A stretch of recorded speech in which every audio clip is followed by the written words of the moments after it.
Bonjour, c'est Hugo. Aujourd'hui, on se retrouve pour une nouvelle vidéo sur les order blocks. Je vais essayer de vous faire une vidéo simple, concise, pour vous expliquer de la meilleure manière les order blocks, comment je les utilise personnellement et surtout comment les détecter facilement sur le marché. La première chose qu'on va chercher donc sur un bearish order block, c'est la prise d'un haut. La deuxième chose sera un BOS, donc un break of structure down, donc vers le bas. Et c'est à partir de ce moment-là que notre order block sera valide. Où se trouvera donc notre order block? C'est tout simplement la bougie haussière qui a pris ce haut ici. Généralement, notre order block se situera dans cette zone. Et ce que j'aime donc, moi, c'est de rentrer sur l'ouverture de la bougie. C'est là où on a le plus de probabilité, mais on verra par la suite dans cette vidéo quelles sont les différentes façons de rentrer avec un order block. Vous avez donc l'ouverture de la bougie, la mèche ou le min threshold, donc les 50% de l'order block. Même chose pour le bullish order block. Donc je veux premièrement une prise de liquidité de l'ancien low. Ensuite, on remonte, on vient casser l'ancien high. Donc on a un BOS. On revient ici sur l'order block qui a pris cette liquidité. Et ensuite, donc, on prend position dessus pour la continuation du marché. Avant de passer sur les graphiques et les exemples, il y a différents types de bougies sur le marché. Nous avons souvent des bougies pleines ou alors des bougies avec beaucoup de mèches. Les order blocks qui ont le plus de probabilité, c'est les bougies pleines. Pourquoi? Car on recherche pour un order block, comme je vous l'ai montré avant, une prise de liquidité et on veut que cette prise de liquidité soit impulsive. Et donc, c'est des bougies pleines qui nous créent ce mouvement. Donc, je considère ces order blocks beaucoup plus solides que ceux-ci. Première bougie, bougie noire, donc c'est une bougie baissière. Rappelez-vous, la bougie baissière prend la liquidité ici.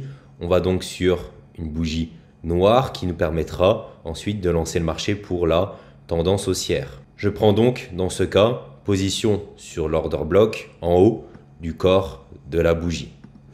Pas sur la mèche, on est bien sur le haut du corps de la bougie.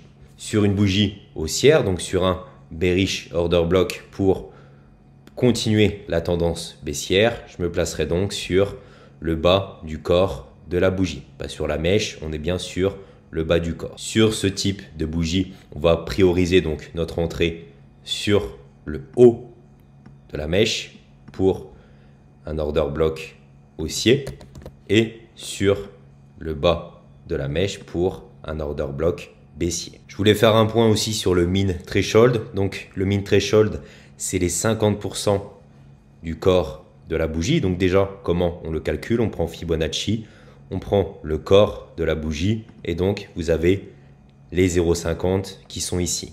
Vous verrez donc ce point qui est aussi souvent rejeté. Si c'est le cas, c'est une très bonne indication que la smart money est sur le marché et donc que les mouvements suivants seront impulsifs et seront surtout soutenus par cet order block. Pour ce premier exemple, on va faire simple. Je suis en direct sur les marchés.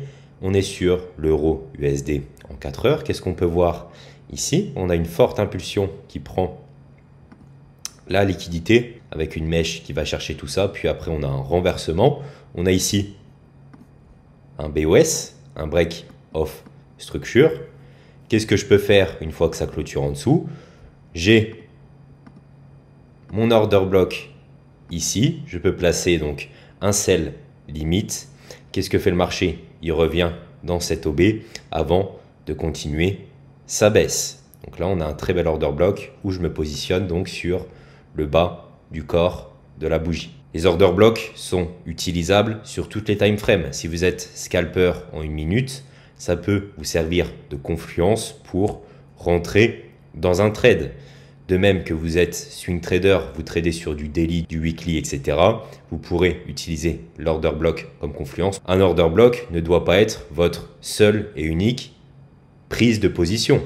On ne rentre pas uniquement que sur une bougie, sur un order block. Certes, ça sert de bonne confluence, mais il faudra ajouter d'autres confluences pour maximiser sa chance de réussite sur son trade. Plus on va sur des time frames hautes, plus l'order block sera puissant, plus on a de chances d'être pris dans cet order block, mais plus notre SL sera large aussi. Là, par exemple, je suis en 8 heures, j'ai une seule et unique bougie. Si je me place dessus, donc je suis sur le bas du corps, je me mets ici. Je mets mon SL personnellement sur les order blocks, toujours au-dessus du corps de la bougie, pas de la mèche, mais au-dessus du corps. Et le risque reward dépendra de vous. Mais comme vous voyez, là, on a un SL qui est assez large pour un day trader. On est à 63 pips. Alors que si je vais sur du 1 heure, on pourra avoir plus de précision sur le trade. Là, par exemple, notre order block se situe ici. On a deux grosses bougies impulsives. Donc, c'est les dernières bougies haussières qui prennent la liquidité. Donc, je peux me placer ici sur le bas du corps. J'ai une entrée plus précise et on voit que le marché est revenu pile à cet endroit avant de rejeter. Deuxième exemple, donc ici, j'ai ma prise de liquidité. J'ai un break of structure qui annonce donc une continuation du marché. On clôture en dessous. Qu'est-ce que fait le marché? Il revient dans cet order block ici avant de continuer le marché bearish. La deuxième façon que j'utilise les order blocks, c'est dans une continuation de tendance. Donc, au lieu d'avoir une prise de liquidité puis un BOS, on est sur une forte tendance et on n'a que des BOS qui s'enchaînent.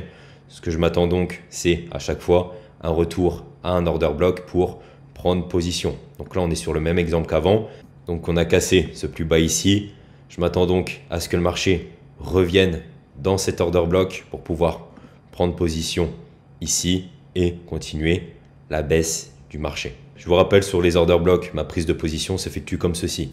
Je me positionne en bas du corps ici car c'est une bougie où il y a plus de corps que de mèches et je mets mon SL au-dessus donc du corps et non de la mèche. Un autre exemple, ici on est sur une bonne tendance haussière. Je peux donc me servir des order blocks comme point d'entrée.